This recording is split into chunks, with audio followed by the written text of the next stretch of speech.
Hi hello everyone. టమాటా చెట్లు అయితే పూర్తిగా గుత్తులు గుత్తుల్లా కాసాయి. కాకపోతే ప్రతి కాయ ఇదిగోండి ఇలా అడుగున నల్లగా మచ్చల్లా వచ్చేసి కాయ మొత్తం అంతా కూడా కుళ్ళిపోతున్నాయి. అసలు ఒక్క కాయ కూడా పనికి రావటం లేదు. పాపం టమాటా రైతుల పంట అయితే ఎలా ఉంటుందో నాకైతే తెలియదు, కానీ ఇప్పుడు చూస్తుంటే అనిపిస్తుంది ఇన్ని చెట్లలో కొన్ని టమాటాలు కూడా పని చేయట్లేదు. మళ్ళీ మేము టమాటాలు కొనుక్కుంటున్నామంటేనే మీకు అర్థం అవ్వాలి. మొక్కలన్నీ మంచిగా గ్రోత్ వచ్చాయి, కానీ అక్కడక్కడ ఆకుల నిండా చిల్లులు పడ్డాయి. వంకాయ మొక్కలు అయితే నీరు వంక చెట్లు అండి, ఏంటో అనుకున్నాను. జామ చెట్లు ఇప్పుడే గ్రోత్ వస్తున్నాయి. ఇక్కడ వాము చెట్టు వేసామన్నమాట. ఇదైతే గోరింటాకు చెట్టు. అత్తమ్మ కొమ్మిచ్చారన్నాను కదా, అదే ఎంత బాగా వచ్చిందో. ఆవిడ చేత్తో ఏ మొక్క వేసినా కూడా బాగా వస్తుందండి.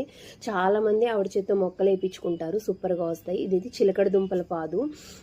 ఏ మొక్కలైనా సరే మనం ఎంత కేర్ చేసినా సరే ఎందుకో తెలీదు సరిగ్గా గ్రోతింగ్ లేకుండా పోతున్నాయి, కుళ్ళిపోతున్నాయి. చేయాల్సినంత వర్క్ చేస్తున్నాను. నేను చాలా రోజుల తర్వాత అయితే మొక్కల్లోకి వచ్చాను. వచ్చి చూడగానే నాకు బాధ అనిపించింది. ఒక చిన్న వీడియో